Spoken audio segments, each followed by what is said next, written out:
오늘 요한계시록 7장 1절부터 17절까지 말씀으로 14만 4천 명과 나의 관계라는 제목을 하는 말씀을 나누고자 합니다. 아시는 분도 계시겠지만 캐나다에는 미국의 그 스타벅스보다 더 많은 그 가게를 가지고 있는 팀 호튼이라는 곳이 있습니다. 조선 아시죠?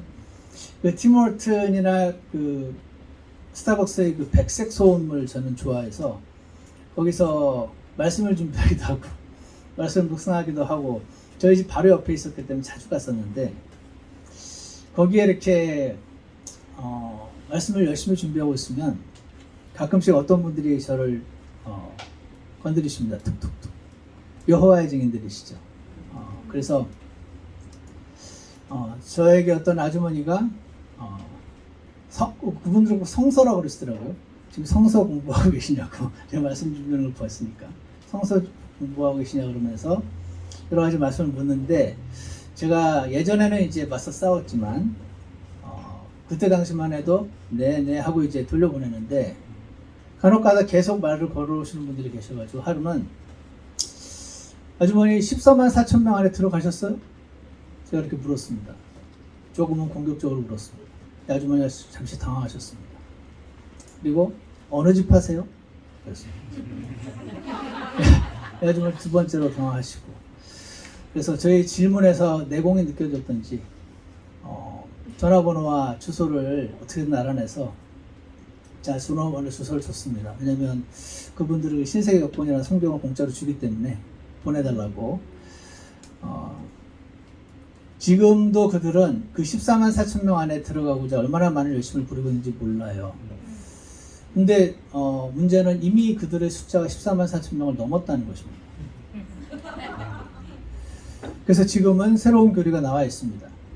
14만 4천 명은 부활해서 천국으로 바로 가는 사람들이고 나머지는 사람들은 이 땅에서 행복하게 산다라는 교리로 바뀌어 있는데 이 14만 4천 명이 오늘 우리가 성경을 읽었던 이분들은 여호와의 증인뿐 아니라 신천지라는 한국에 있는 이단 집단이 있는데 이분들의 로망이기도 합니다. 제가 찾아봤는데 2016년 3월 3일 한국기독신문 제목이 신천지 신도 14만 4천 넘어섰다 라는 제목이 있습니다. 이 신천지라는 이단 단체는 자신들의 그 신도들의 수가 14만 4천 명이 채워지면 하늘문이 열리고 순교자들의 영혼이 신천지 멤버들의 육체에 들어가서 영생 불사한다라고 그들은 믿고 있어서 제가 추측한데 그래서 어떻게든 기존 교회로 침투해서 그 사람들을 신천지 멤버로 만들어야 빨리 13만 4천이 채워지고 그래야지 그 영이 내려와서 내가 영생을 얻게 되니까 그렇게 열심히 했나? 라고 혼자 추측을 잠시 해보긴 했는데 2016년 1월 기준으로 이미 신천지 멤버가 16만 1691명을 기록하면서 거기에 권 실장은 비록 숫자는 넘어섰지만 왕같은 제사장의 자격을 갖춘 질적으로 실력 있는 사람은 부족하다고 느끼고 있다. 이렇게 인터뷰를 한 기사를 제가 봤습니다. 자, 제가 이걸 보면서 제가 아는 이단 둘이 14만 4천 명을 굉장히 좋아하는데 그 외에도 제가 모르는 많은 분들이 또 14만 4천 명을 분명히 좋아할 것이라고 느껴집니다. 왜냐하면 성경을 보면 이들이 사모할 만한 그런 사람들인 것이 성경에 나와 있거든요. 그래서 오늘 설교 제목이 14만 4천과 나의 관계인데 답부터 말씀드리면 14만 4천과 나는 관계가 없다. 이미 다 아시는군요. 그들은 여호와의 증인과도 상관없는 사람들이고 그들은 신천지와 상관없는 사람들입니다. 신천지 멤버 중에 그 7년 혼란 동안 이 땅에 남아있는 사람들 중에 뽑힐 수도 있지 않을까요? 없습니다. 왜냐하면 그들은 동시에 유대인들이기 때문에 그렇습니다. 그래서 그들은 7년 환란 기간이 이 땅에 펼쳐질 텐데 하나님 말씀에 따르면 유대인이고 7년 환란 기간 동안 열심히 왕국 복음을 선포할 사람들이고 이들을 통해 많은 사람들이 구원을 받게 되는 그런 복음 전도자 같은 사람들인 것을 우리가 오늘 확인을 하면서 오늘 주님께서 우리에게 주시는 교훈을 잘 배워갔으면 좋겠습니다. 첫 번째로요, 요한계시록 10장을 펴주시면은 4절에 첫 번째 말씀드리고자 하는 주제는 14만 4천 명은 유대인들이다 하는 것인데요. 오늘 7장 1절을 보시면 이 일들 뒤에 내가 보니 네 천사가 땅의 네 모퉁이에 서서 땅의 네 바람을 붙잡아 바람이 땅에나 바다에나 어떤 나무에도 불지 못하게 하더라. 제가 지난주에 왜 그 밴쿠버 온도가 섭씨 50도까지 올라갔었다는 얘기 해드렸죠. 사실 말도 안 되는 온도잖아요. 40도만 찍었다고 해도 할 텐데 50도는 이거는 상식적으로 이해가 안 되는 온도인데, 근데 저는 이제 과학자도 아니고 다만 뉴스에 어떤 한 기상학자가 나와서 이런 말을 하는 걸 들었어요. 제트기류라는 게 있대요. 그게 북극에 사나 봐요. 그 친구가 북극에 사는데 북극의 온도가 점점 올라가고 있대요. 저는 잘 모릅니다. 하지만 들은 바에 의하면 그래서 제트기류가 차가워야 되는데, 그래서 뜨거운 공기와 함께 이렇게 순환이 계속 이루어져야 되는데 이 북극에는 제트기류가 올라가서 순환이 잘 안 이루어진다. 기상학자 설명에 따르면. 그래서 원래는 휙 지나갔어야 되는 더운 공기가 한 곳에 오래 머물면서 이렇게 밴쿠버를 50도로 올리기도 하고 텍사스에 눈을 내리기도 하고 집중 폭우가 내려서 홍수가 나기도 하고 이런다는 설명을 제가 들은 적이 있습니다. 그래서 그런가 보다. 그랬었는데 제가 그리고 그 말을 듣고 나서 이번에 말씀을 준비하면서 1절을 보니까 이 일들 뒤에 내가 보니 네 천사가 땅의 네 모퉁이에 서서 네 바람을 붙잡아 바람이 땅에나 바다에나 어떤 나무에도 불지 못하게 하더라 라는 말씀이 있는 것을 보면서 천사가 바람을 꽉 붙잡으면 제트기류나 마나 완전히 바람이 이제 안 부니까, 그러면 지금 우리가 겪는 이 이상기온은 아이들 장난으로 여길 만한 엄청난 이상기온이 생길 수가 있겠네 라는 생각이 들었어요. 앞으로 이 땅에 닥쳐오게 될 7년 환란은 그런 시기가 될 것으로 보입니다. 우리는 물론 이제 플라스틱도 안 쓰고 집에서 잘하고 계시겠지만 저희가 아무리 그렇게 해도 지구를 계속 자자손손 쓸 수 있게 지킬 방법은 없습니다. 왜냐하면 하나님 말씀에 따르면 이런 때가 곧 오기 때문에 그렇죠. 2절에 보시면 내가 보니 살아계신 하나님의 인을 가진 다른 천사가 동쪽으로부터 올라와 땅과 바다를 해할 권능을 받은 네 천사에게 큰 음성으로 외치며 라고 되어 있습니다. 땅과 바다를 해칠 네 천사라는 존재가 나옵니다. 누군지는 모르는데 네 천사래요. 땅과 바다를 해친다니까 아마 땅에서는 지진 같은 게 아닐까? 그리고 바다를 해치면 바다에도 뭐 쓰나미 아니면 물고기 떼가 다 죽고 그런 건가? 잘은 모르겠습니다. 그런데 그 천사 말고 하나님의 인, seal, 인장을, 도장 같은 거를 가진 다른 천사가 나타났대요. 그러면서 이 해칠 바다를 해할, 땅과 바다를 해할 권능을 가진 네 천사한테 얘기를 합니다. 뭐라고 했냐면 3절 이르되 우리가 우리 하나님의 종들의 이마 안에 인을 찍어, 하나님의 종들이 있어요. 여러분과 저도 하나님의 종들이죠. 크리스찬이니까. 그런 의미에서는 이스라엘도 하나님의 종이고 크리스찬도 다 하나님의 종이에요. 근데 여기서 말하는 종은 좀 스페셜 포지션을 가진 사람들을 말하는 것으로 보입니다. 그래서 그 하나님의 종들의 이마 안에다가 인을 굳이 찍어서 그들을 봉인, seal 할 때까지, 아직 안 했다는 거예요. 그거를 완성할 때까지 땅이나 바다나 나무들을 해하지 마라. 나무를 해야 하는 건 아마 산불이 나는 건가? 잘은 모릅니다. 여기까지만 써 있으니까. 이제 그런 걸 할 텐데, 지진과 산불과 막 그런 걸 일으킬 텐데, 그러다 보면 이 하나님의 종들이 잘못하면 죽을 수도 있으니까 이마에 인을 찍으면 안 다치는지 그거 찍을 때까지 기다려달라고 얘기를 합니다. 나중에 오늘 찾아보진 않겠지만 에스겔서 9장에 보면 예전에 하나님께서 이마에 인장을 찍어서 그들은 아무도 해할 수 없게 만드신 하나님의 지금 이 사람 같은 스페셜 특별 별동대 같은 사람들이 등장을 합니다. 에스겔서 9장에. 나중에 읽어보시기 바라요. 그래서 4절에 보니까 내가 봉인된 자들의 수에 대하여 들었는데 이스라엘 자손의 모든 지파에서 봉인된 자가 14만 4천이더라. 자, 그래서 기존에 자신이 교회의 목사님에게서 어떤 말을 들은 게 없으면, 기존에 어떤 그 전통을 통해서 자신이 아는 사람을 통해서 들은 게 없으면 보통 사람은 이들은 유대인이네. 이스라엘 자손의 모든 지파에서 봉인된 자가 14만 4천 명이구나. 이 사람들은 유대인이구나 하는 것을 어렵지 않게 받아들일 수 있죠. 근데 오늘 그래서 첫 번째 포인트는 24만 4천 명 유대인들이에요. 너무 당연한 걸 제가 여러 번 강조하니까 이상하죠? 왜 그러냐면 우리가 하나님 말씀을 볼 때 이스라엘은 이스라엘이고 교회는 교회다 하는 거를 꼭 기억하시기 바랍니다. 이스라엘은 이스라엘이고 크리스찬은 크리스찬이에요. 크리스찬이 이스라엘인가요?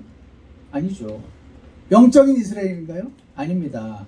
영적인 이스라엘, 하나님의 이스라엘 등등의 표현이 성경에 나오긴 하는데 그들은 우리 크리스찬들을 말하는 게 아니고 유대인들 가운데 구원받은 사람들을 가르치는 것 뿐입니다. 자, 어쨌거나 성경에 유대인이라고 적혔으면 유대인이라고 받아들이면 아무런 문제가 없는데 이게 나야, 우리를 말하는 거야 라고 생각하면서 이단에 빠질 문이 활짝 열리게 된다 하는 것을 꼭 기억하시기 바랍니다. 제가 오늘 말씀은 특별히 우리 티네이저들 간의 가운데 그 성향이 크게 두 개로 나뉩니다. 어릴 때부터 교회 다녔고 쭉 자라서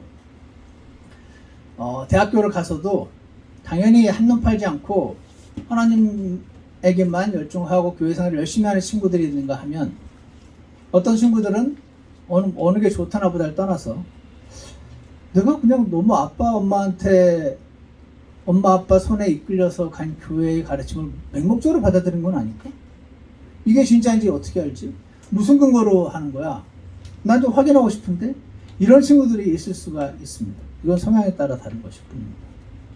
근데 이 후자의 같은 경우에 이제 뭐 아니면 돕니다. 하나님 말씀으로 확실하게 확인을 해서 믿음이 아주 굳건해지든지, 그렇지 않으면 그거 펄렁펄렁 하면서 이단들이 다니는 그 단체에 다니면서 성경 공부도 하고 하면서 글로 빠지든지, 그러다 보니 아주 똑똑한 대학생, 변호사, 의사, 별 사람들이 전부 그런 사람들 그 단체에 속해 있는 것을 우리가 보게 되죠. 이 이스라엘이 유대인은 유대인이지 우리는 유대인이 아니다라는 것을 믿는 게 별거 아닌 것 같은데요. 여러분, 이런 경우가 있었어요. 제가 예전에 한번 언급한 적도 있는데 한 번 더 말씀드리겠습니다. 미국은 청교도들이 세운 나라다라고 말해도 과언이 아닙니다. 청교도만 온 건 아닙니다. 금을 찾아온 사람도 있었고 범죄자도 있었고 많이 왔습니다. 그런데 뭐라고 할까요? 메인 그 리더십이라고 해야 될까요? 그분들은 영국의 청교도들이 많았어요. 이 청교도들은 크리스찬이에요. 청교도는 영국 성공회라고 하는 카톨릭과 굉장히 비슷한 교회가 있었는데 이 교회가 이상해. 성경에 나와 있는 교회가 아닌 것 같아. 해서 이 교회를 좀 퓨리파이 해야겠다라고 하는 생각에 열심히 교회 안에서 개혁을 했던 사람들이어서 퓨리탄이라는 이름이 붙었어요. 어쨌거나 이들이 크리스찬이잖아요. 이들은 유대인인가요? 아니죠. 물론 유대인 출신 크리스찬이 있었겠죠? 제가 그거 말하는 게 아니고 청교도는 청교도지 유대인이 아니에요. 그냥 말할 때. 근데 이분들이 믿었던 게 replacement theology라는 거였어요. 그게 뭐냐면 우리 교회가 유대인을 대체했다. 구약에 나오는 구약 성경에 보면은 유대인들에게 약속한 축복의 말씀들이 많아요. 그래서 나가도 복을 받고 들어와도 복을 받고 민족들이 머리가 되고 꼬리가 안 되고 하는 일마다 막 잘 되고 한마디로 부자 되고 성공하고 부와 명예를 약속한 그 모든 약속들, 이 약속들이 유대인들에게 주신 건데 전 세계 사람들이 다 좋아하는 게 부와 명예죠. 그걸 갖고 오고 싶잖아요. 그래서 이 갖고 뺏어오는 거에 사상적 기반을 놓은 신학이 Replacement Theology 또는 Supersessionism이라고 불리우는, 그러니까 교회가 이스라엘이다, 교회가 유대인이다라는 가르침이 있었어요. 자, 그래서 이제 이스라엘은 버림받았다. 왜? 이스라엘은 예수님 죽였잖아요. make sense 되죠? 이스라엘이 예수님을 죽였으니까 이제 하나님의 진노로 남았어. 그러니까 이렇게 엄청 고생을 했지. 이제 유대인에게 주신 모든 축복은 다 우리 거야. 그리스도인들 거야. 우리가 하나님의 진짜 백성이야. 우리가 참 이스라엘이거든. 우리가 참 유대인이거든. 듣다 보면 굉장히 make sense 되고 아주 마음에 드는 이론입니다. 그렇잖아요. 여러분, 민족들의 꼬리가 되고 싶으세요? 머리가 되고 싶지. 그죠? 자, 그래서 여기까지는 좋다고 칩시다. 근데 이 잘못된 가르침이 한 번 받아들이게 되면 그 다음 더 나쁜 가르침으로 나가게 되는데, 자, 그러다 보니 이들이, 자, 우린 1600년대에 건너온 청교도들의 눈에 나는 이제 영적인 유대인이에요. 특별히 선택받은 백성이에요. 그래서 그때 건너온 사람들이 이 미국을 City on a Hill이라는 제목으로 불렀어요. 이 전 세계가 지금 다 우상숭배하는 나라인데 이 미 대륙을 City on a Hill, 마태복음에 나와 있는 그 구절을 이용해서 이 나라가 오직 기독교로 세워진 나라가 되게 해야지. 이것도 나쁘지 않다고 생각합니다. 그죠? 그런데 자, 그러니까 딱 건너오니까 어떻게 돼요? 여기는 이제 가나안 땅인 거죠. 나는 유대인이에요. 보니까 가나안 땅에 그렇게 우상 숭배하는 애들이 많은데 여기 보니까 최우상 숭배하는 인디언들이 이 가나안 족속이네. 하나님은 가나안 족속을 완전히 죽여 멸절하라고 그랬잖아. 그래서 인디언들을 멸절하고 사람이 구원을 받는 건데 인디언은 보니까 사람이 아니야. 이건 짐승에 가까워. 그래서 얘네들을 교육을 시켜서 먼저 사람을 만들고, 그래서 학교를 세웠죠. 학교를 세운 건 좋은 건가요? 좋은 거죠. 학교를 세워서 똑똑히 좋은 건데 그건 결과적으로 그런 혜택을 받은 분도 있었을 뿐이지, 원래 목적은 사람이 아니기 때문에 사람을 먼저 만들고 그 다음에 하나님을 소개해야 된다는 가르침이 이들의 사상 속에 뿌리박혀 있었어. 근데 말을 안 들어. 그러면 이제 멸절시키는 겁니다. 그래서 미국에 건너온 저는 로마 카톨릭 교회는 그렇다 치고, 그분들이야 워낙 제 기준에서 보면은 너무 잘못된 일들을 많이 했던 분들이니 그들이 인디안을 그렇게 발사를 했다란 말 들으면 별로 놀랍진 않아요. 그냥 고양이가 야옹했다라는 소리 들려요. 원래 할 일을 했을 뿐이네 라고 생각이 드는데, 청교도는 훌륭한 분들인데, 그죠? 하나님 말씀대로 순수하게 살고자 했던 분들인데, 이들이 어떻게 인디언들에게 복음을 전해서 물론 구원받기에 열심히 노력했던 분들도 계세요. 그런데 전체적으로 봤을 때 이렇게 해서 청교도들이 미국으로 건너온 사람들의 인디언 학살이 하면서도 양심의 가책을 느끼지 않게 만들어주는 사상적인 근거가 되어버렸습니다. 자, 제가 말씀드리는 포인트는, 자, 미국에 건너온 청교도들은 훌륭한 사람들이었을까요? 상당히 훌륭한 사람들이었습니다. 근데 이들은 유대인인가요? 유대인 아닙니다. 이들은 크리스찬입니다. 미국은 가나안 땅인가요? 아닙니다. 미국은 그냥 발견된 적 없었던 미 대륙이고 가나안은 가나안입니다. 여기 살던 우상숭배하던 인디언들은 가나안 족속인가요? 아닙니다. 미 대륙 원주민일 뿐입니다. 하나님은 유대인들에게 가나안 족속을 멸하라고 하셨었나요? 했었죠. 여러 가지 이유가 있었어요. 근데 청교도들에게 인디언들을 멸절하라고 하신 적이 있나요? 없어요. 자, 제가 이렇게 질문하면 너무 당연한 질문인데, 유대인을 유대인으로 보고 크리스찬을 크리스찬으로 보는 것이 얼마나 중요한지 우리는 옛날에도 유대인을 교회로 여겼을 때 끔찍한 핍박과 학살의 역사가 진행되었던 것처럼 오늘날도 24만 4천 명의 유대인들이라고 적혀있는 거로 유대인으로 보면 아무 문제가 없는데 이게 우리야. 제가 봤더니 이번에 다시 한번 조사해봤어요. 그 신천지에도 12지파가 있어요. 근데 그들은 전부 신약에 나오는 사람들로 그 지파 이름을 해놨더라고요. 베드로 지파, 다데오 지파. 가만 보니까 구약의 유대인 지파는 한 명도 없어요. 그 중에서 어떤 지파는 유난히 그 신도수가 많아져가지고 특별한 지파로 존경받고 하는 지파가 또 있고 그렇더라고요. 자, 그래서 형을 예전에 홍길동이라는 우리나라 유명한 소설의 주인공이 있는데 많은 분들이 얘기합니다. 형을 형이라 부르지 못하고 아버지를 아버지라 부르지 못했던 이 홍길동처럼 이스라엘을 이스라엘이라고 부르지 못하고 교회를 자꾸 이스라엘이라고 생각하는 이런 해석 방법은 별거 아닌 것처럼 보이는데 위험하다. 자, 생각해 보세요. 제가 청교도예요. 건너왔어요. 건너왔는데 막막해. 날씨는 싸놨고 어떻게든 종교의 바퀴를 피해서 도망을 왔는데 살긴 살아야겠는데 힘이 들어. 그러다가 나는 가나안 땅에 건너온 유대인이지. 하나님이 나를 선택하셨어. 라는 생각에 힘을 낼 수 있을까요? 있죠. 그래서 이들은 아마 믿음의 힘으로 이 역경을 어기고 미국을 개척하는 훌륭한 일도 분명히 하셨어요. 그런데 항상 잘못된 가르침은 항상 잘못된 열매를 맺기 마련인지라 이들은 유대인을 유대인으로 부르지 못하고 교회를 유대인의 자리에 넣음으로써 여기 나와 있는 이 유대인들은 유대인들이 아니고 12지파는 상징적인 거야. 상징적인 거. 14만 4천 명 진짜로 14만 4천이라는 숫자가 아니야. 하나님을 사랑하고 복음을 열심히 전하는 우리야. 라고 얼마든지 교회 예배당에서 설교가 나올 법한 이 내용들이 그렇게 해서 여러분에게 격려와 힘을 줄 때도 있을 수 있으나 그럼에도 불구하고 꼭 기억하십시오. 유대인은 유대인이고 크리스찬은 크리스찬이다.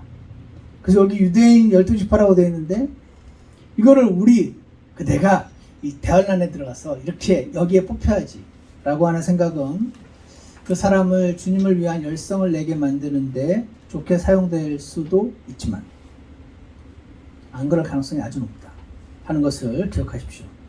여러분, 이 유대인을 당연히 유대인으로 보고 크리스찬을 당연히 크리스찬으로 보는 이러한 문자적인 해석 방법 또는 grammatical historical interpretation hermeneutics라고 부르는 이거는요 원래 초대교회 때는 전부 다 이렇게 했었어요.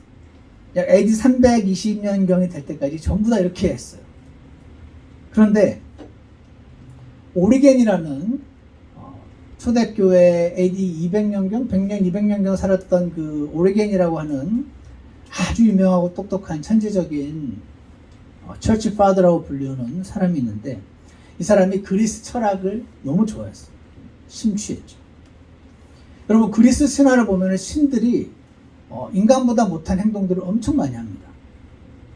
간음에, 음행에, 온갖 살인에 별걸 다 하기 때문에 너무 비도덕적인 행동을 해대는지라 이 그리스 신화를 그냥 문자적으로 받아들이면 이게 안 좋은 거죠.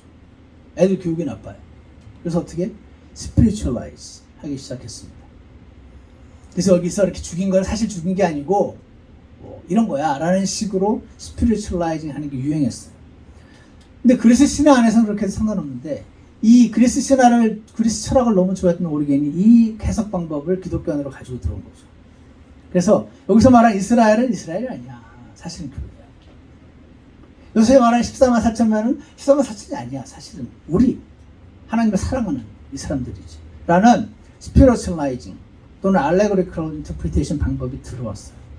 그래서 파일로라는 사람에서 오리겐에게 이어지고 오리겐에서 어거스틴이라는 사람에게 이어지고 그래서 종교개혁이 될 때까지 기독교 안에서 엄청 퍼지게 되었으니 보통 교회에서 여호와의 증인이나 신천지를 이렇게 교리적으로 대적하기가 너무 어렵겠죠. 어려워요. 그 어떻게 합니까? 피해라고 가르칩니다. 일면 도움이 되는 방법이긴 합니다. 피해. 피하라고 성경에 나와 있기도 하니까 피하는 게 좋은 거긴 한데, 어떤 사람은 너 뭐가 무서워 피해, 너는 얘기를 해볼 거야 라는 생각이 또 가지는 분들이 있거든요. 그래서 성경 오늘 꼭 기억하실 첫 번째 내용은, 성경 해석에서 제일 중요한 거가 첫 번째 원칙, 유대인은 유대인이다, 크리스찬은 크리스찬이다. 그래서 요한계시록 7장의 14만 4천 명은 유대인이고, 유다지파는 유다지파, 유다지파, 내가 속한 전도 목장이 유다지파 아니다 저기. 6장의 아셀지파는 아셀지파지, 이게 여호와의 증인의 한 지파가 아니고, 7절의 시므온 지파는 진짜 시므온 지파지, 신천지의 안드레 지파와 아무 상관이 없다. 굉장히 쉬운 내용인데 제가 길게 말했죠. 근데 되게 중요합니다. 14만 4천 명은요, 유대인들입니다.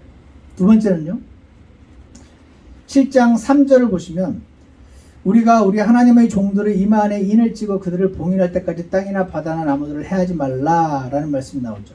이들은요, 아까도 잠깐 언급한 것처럼 오늘 두 번째 포인트인데, 14만 4천 명은 7년 그 환란 기간에 활약을 할 전도자들입니다.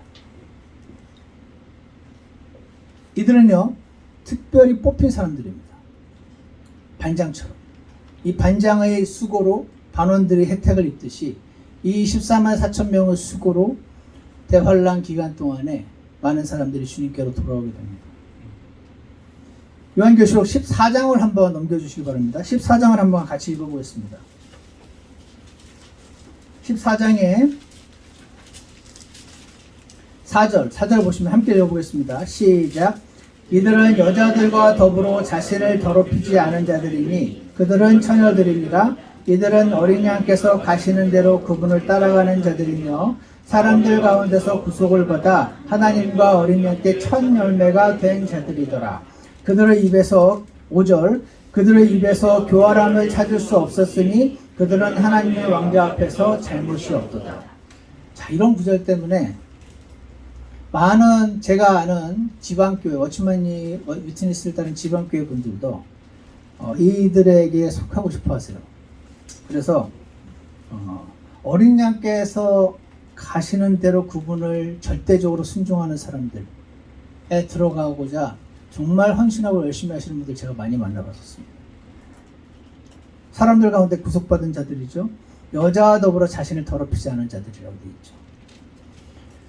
근데 실제 뜻은 이들은 아직 여자를 경험하지 않은 총각들이에요. 여기 virgin이라고 되어 있어서 우리 성경에는 처녀라고 번역되어 있지만 남자들이에요. 그리고 진짜 아직 젊은 총각들인 거예요. 그 중에서 뽑은 거죠. 그리고 그분을 따라가는 자들이고 구속받았고요. 첫 열매가 된 자. 이들의 이 절대적인 순종과 주님만 사랑해서 그 어떤 환경이 와도 그것과 상관없이 신실하게 자신의 일을 하는, 입에서 교활함을 찾을 수 없는, 하나님 왕자 앞에 잘못이 없다라는 평가까지 듣는 수많은 사람들이 23만 4천 명을 좋아할 만합니다. 자, 그래서 이들은요,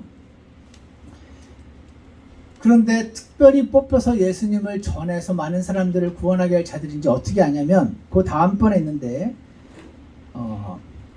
세 번째 포인트입니다. 이 큰 무리라는 사람들이 나오는데, 큰 무리는 이 14만 4천 명에 의해 하나님께로 돌아올 환란 성도들이다 하는 것이 세 번째 포인트입니다. 무슨 말이냐면 오늘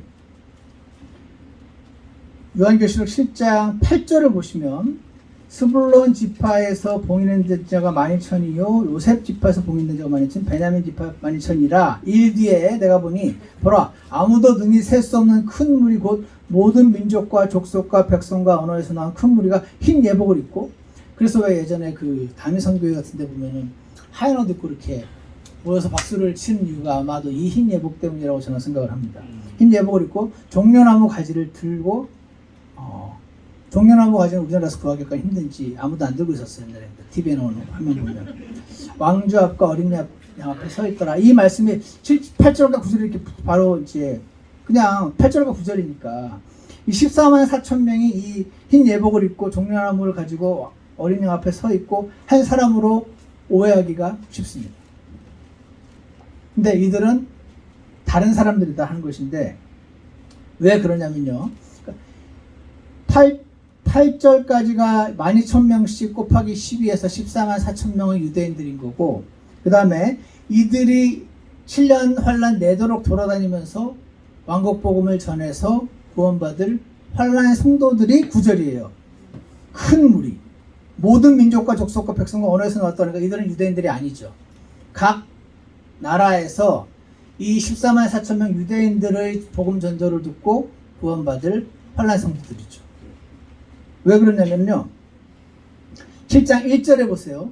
이 일들 뒤에 라는 말이 나와 있습니다. 이 일들 뒤에. 여러분 라디오 같은 걸 들으면은, 라디오는 귀로만 듣잖아요. 근데 초대 스님 한 명이 나왔다가 그 다음 스님이 바로 나오면은 이 사람이 지금 목소리가 비슷하면 같은 사람인지 아닌지 헷갈리죠. 그래서 어떻게 합니까? 중간에 음악을 집어넣죠. 간단한 짧은 5초 정도의 음악을 집어넣으면 아, 이제 이 사람 가고 새로운 코너가 시작되는구나 하고 우리에게 알려주는 것처럼, 요한계시록에는 특히 4장으로 와보시면 4장 1절에 이 일 뒤에 라고 되어 있습니다. 이게 메타 타우타라고 하는 그리스어인데 메타가 after예요. 타우타는 these things 라는 아무것도 아니에요. 근데 메타 타우타라는 단어를 사용해서, 근데 우리 성경에는 이거를 이 일 뒤에 또는 이 일들 뒤에 단수 복수로 영어식으로 이렇게 참고해서 번역했지만 다 같은 단어예요. 4장 1절에 있는 이 일들 뒤에, 이것도요 이제 그 계시록 3장까지 내용이 지나다가 이 일들 뒤에 라는 게 나옴으로써 장면이 바뀌는 거예요. 이해하십니까? 그리고 나서 7장의 1절에서 이 일 뒤에, 그러니까 14만 4천 명이 쭉 나오고 그 다음에 얼마의 시간을 건넜든지는 모르는데, 제가 생각할 때는 7년 환란을 다 겪고 나서 마지막 이야기가 지금부터 나오고 있는 걸로 보여요. 왜냐면은 1장부터 6장까지는 시간 순서로 기록됐다가 7장에 잠깐 포즈했다가 8장부터 다시 7번째 봉인을 열면서 다시 시간 순으로 되어 있거든요. 그러니까 7장은 중간에 삽입된 삽입장이에요. 그래서 이 일 뒤에 라는 표현, 그리고 나서 7장 9절 또 이 일 뒤에 내가 보니, 그 다음에 18장 굳이 찾지 않더라도 18장 1절에서 이 일 뒤에, 19장 1절에도 이 일들 뒤에. 그러니까 사도 요한은 이 일들 뒤에라는 표현을 사용해서 자신이 지금 환상을 보고 있는 거거든요. 미래로 가서 이 장면을 보여주시고 장면이 꺼지고 새로운 장면이 나오면 이 일들 뒤에 이 장면을 기록하고, 이 일들 뒤에 또 새로운 장면을 보여주시는 대로 본대로 좀 기억을 하고 있는 거예요. 근데 그때마다 이 일들 뒤에라는 표현을 써서 이게 서로 다른 장면이라는 걸 보여주고 계신 거죠. 자, 그러니까 7장 1절부터 8절까지는 14만 4천 명에 대해서 쭉 어느 집에서 몇 명으로 쭉 나왔다가 이 일 뒤에 새로운 장면으로 와서 이제는 이들을 통해서 어떻게 구원받은 7년간의 사건이 생략된 채 수많은 민족들이 언어에서 나와서 이 사람들이 구원을 받고 어떻게 됩니까? 7장 끝에 보시면 이들은 누구냐면 13절에 보면은 이들이 누굽니까? 그걸 묻습니다. 그랬더니 14절에 이들은 중간에 큰 환난에서 나와 자기 예복을 씻고 어린 양의 피로 그것을 희게 한 자들이라. 그러니까 이들은 환난 7년 기간 동안에 그 적그리스도의 핍박을 피해서 엄청 고생을 하면서 그 50도의 날씨, 60도의 그 온도를 피해서 도망 다니면서 집돌 저들도 없이 도망 다니면서 믿음을 지키다가 나중에 14만 4천 명이 통해서 구원받은 환난 성도들이다 하는 것을 알 수 있죠. 자, 그래서 16절 보세요. 그들이 다시는 굶주리지 아니하고 다시는 목마르지 아니하며 해나 어떤 열기도 그들 위에 내리쬐지 아니하리니.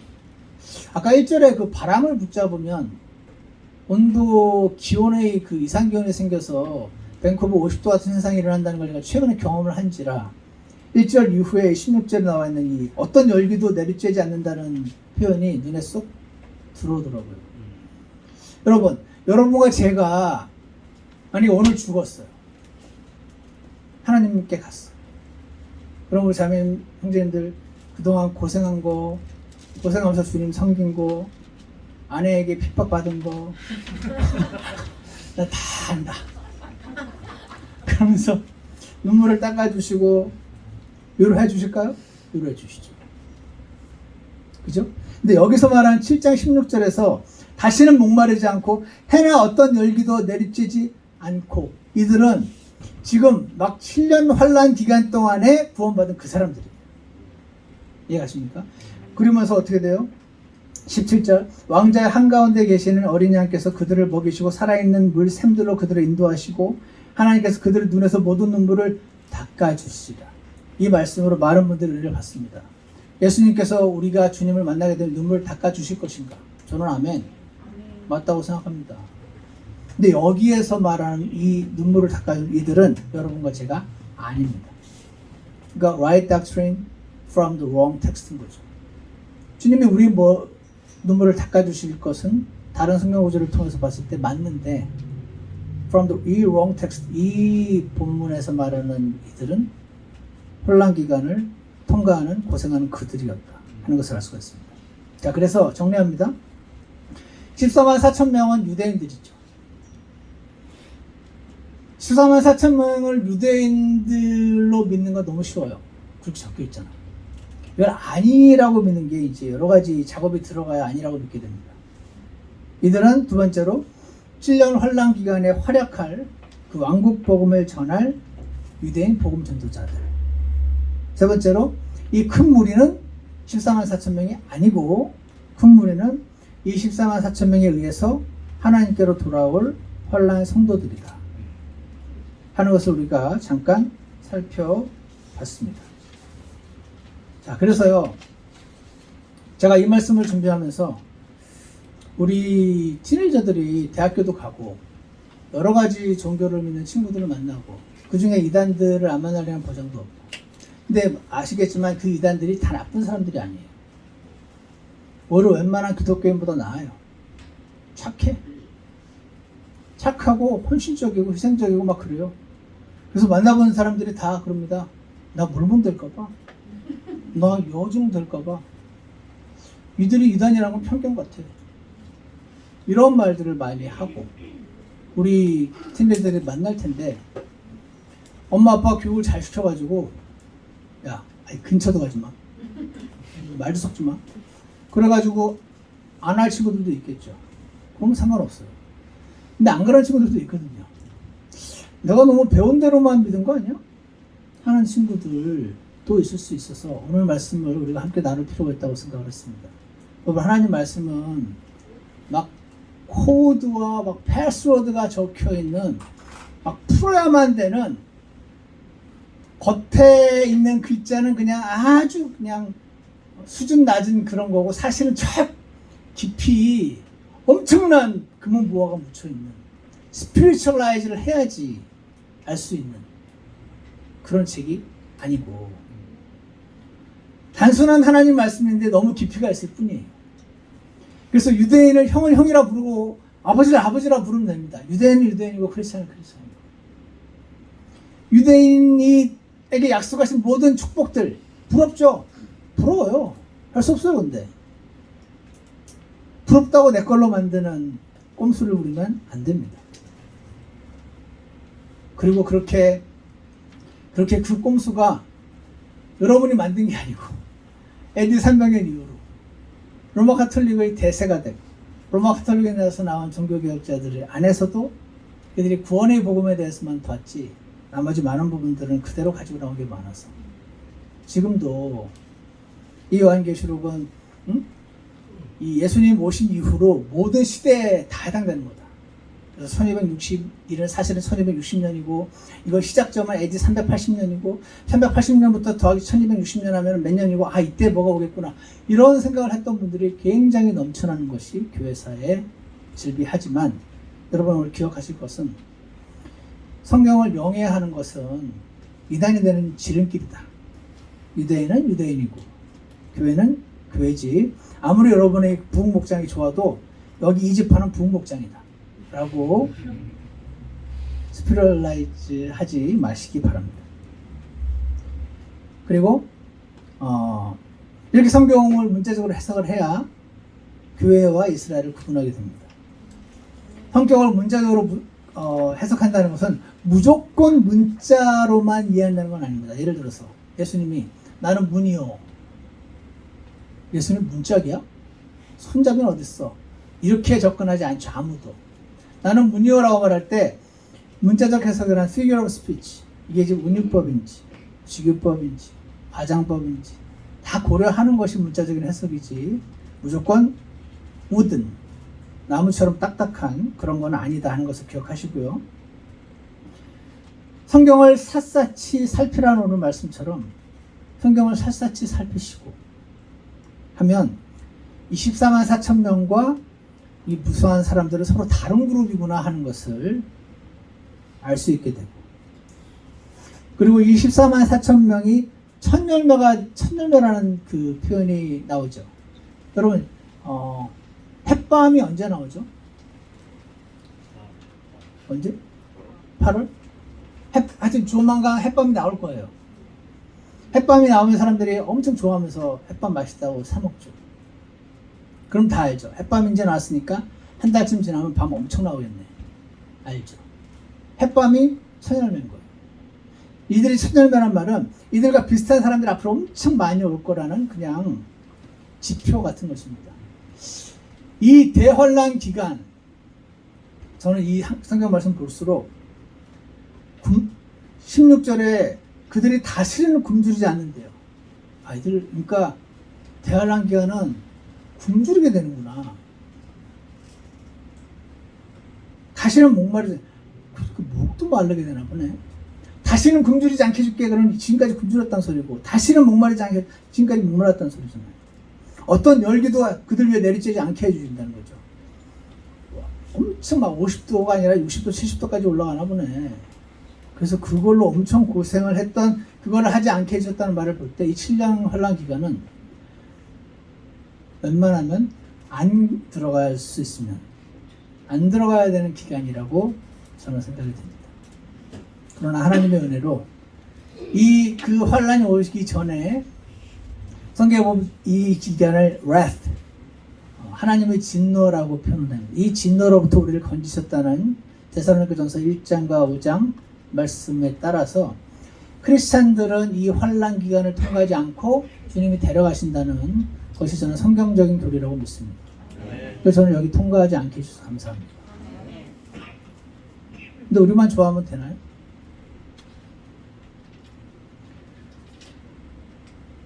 하나님의 진노를 피하게 해준 주님께, 하나님께 감사하는 것과 동시에 생 고생을 하다가 지금 돌아온 이들의 눈물을 닦아주시는 하나님의 그 은혜도 감사하긴 한데, 이게 우리 사랑하는 사람들이 들어가지 않게 해야지 하는 생각도 하게 됩니다. 저는 솔직히 그런 생각합니다. 내가 진짜 이거 통과하면 나는 저 더위와 목마름과 배고픔과 내리쬐임과 사지도 못해. 근데 우리 애가 아파. 병원도 못 가. 병만 가면 살 수 있는데 통장 안에는 돈이 있는데 쓰지 못해. 내가 이거 안 받을 수 있을까? 저는 예전부터 자신이 없었던 사람인데, 우리 사랑하는 이들이 이 안에 들어가지 않도록 아직 시간이 남아있을 때 우리가 그들에게 주 예수님 복음을 전해주는 것이 주님의 뜻이라고 믿습니다. 24만 4천 명, 우리랑 상관없는데 우리에게 적용을 할 수 있죠. 내가 어느 지파야라고 적용하는 게 적용이 아니고, 그 와중에 얼마나 힘들겠어요. 그 유대인들이 지금도 그렇게 고집쟁인데 그때 얼마나 고집을 부릴 텐데, 그들에게 다가가서 복음을 전하면은 뺨을 맞고 물을 뿌림을 당하고 별일 다 당할 텐데, 그때 그렇게 절대적 어린 양이 가면 가고 서면 서고 이리로 가면 가고 저리로 가면 저리로 가고 절대적으로 순종했던 이 14만 4천 명 같이, 주님, 저도 지금 이 시대를 살지만 주님 알려주시면 즉각 순종하고, 주님이 서라고 하시면 서고, 가라고 하면 가고, 저도 그렇게 되기 원합니다. 지금 그것을 가로막는 장애물들이 무엇인가요? 주님 앞에 다 부수게 해주시고, 저도 교리적으로는 이들과 다르지만 이런 사람들의 그룹에 나중에 속하게 되었으면 좋겠습니다. 좀 저가 이렇게 되게 해주세요. 이렇게 한다면 이것은 좋은 적용인 것입니다. 이해가시죠? 나도 13만 4천 명이 들어가야 되고 나도 신천지에 어느 지파에 들어가야지. 이렇게 해야 하는 건 나쁜 적용입니다.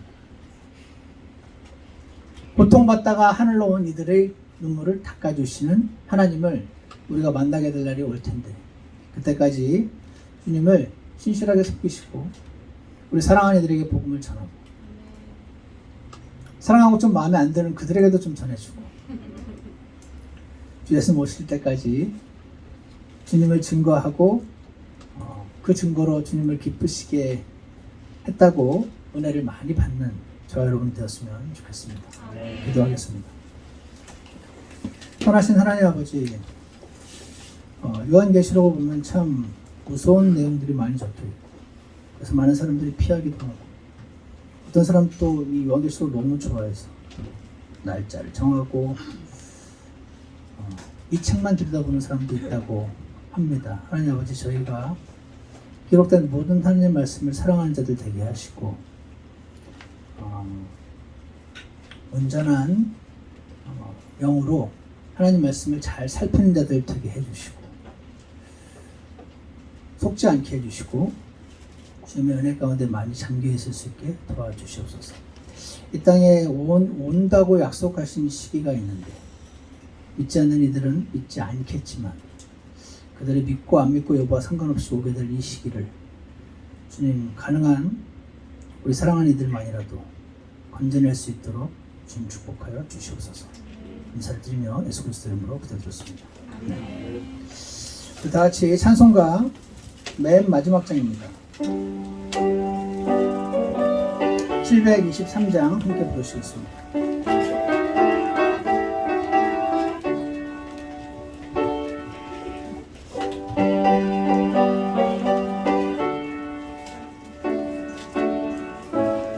빨리 해주세요.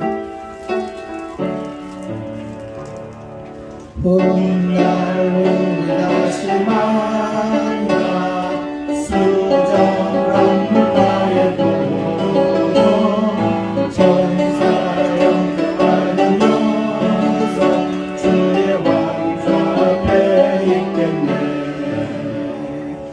우리 모두 거기 모여 저 아름답고 황홀한 강가에 사랑하는 성모들과 만나 주 왕좌 앞에 있겠네.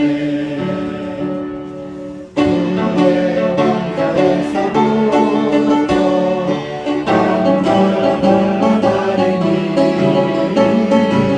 강만 생명나무마다 풍성한 과일이 열렸네. 우리 모두 어디 모여 저 아름답고 황홀한 강가에 사랑하는 성도들과 만나 주 왕좌 앞에 있겠네. 3절 일간결에서 구원해 우신 짐도 먹고 변화함을 받은 몸이 예리한 영광을 받겠네. 우리 모두 모여 저 아름답고 황홀한 강가에 사랑하는 성도들과 만나 주 왕좌 앞에 있겠네. 4절 장막생을 보고 끝나 손귀 거기 가리니 참된 동양을 들어 영원한 안식을 얻겠네. 우리 모두 거기 모여 저 아름답고 황홀한 강가에 사랑하는 성도들과 만나 주 왕좌 앞에 있겠네. 아멘. 기도하겠습니다. 선하신 하나님 아버지, 저희들에게 새 생명을 주시고 이 땅에서 잠시 시간을 허락하신 이유는 육신을 따라 살기 위함이 아니라 이제 살아나신 주 예수님을 따르게 하기 위함이라고 말씀하신 것을 기억합니다.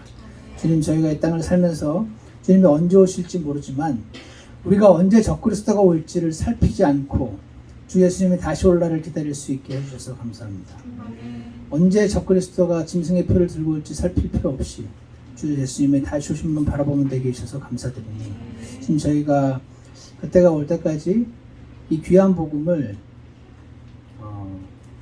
무시하지 않고 잘 전하는 자들 되게 하시고, 그리고 우리의 사랑하는 이들의 마음을 지금 녹여주셔서 그들이 겪지 않아도 될 고통을 굳이 걷지 않도록, 그리고 주님께로 돌아올 수 있도록 주께서 축복해 주시기를 간절히 원합니다. 감사를 드리며 예수 그리스도 이름으로 기도드렸습니다. 예배를 마치겠습니다.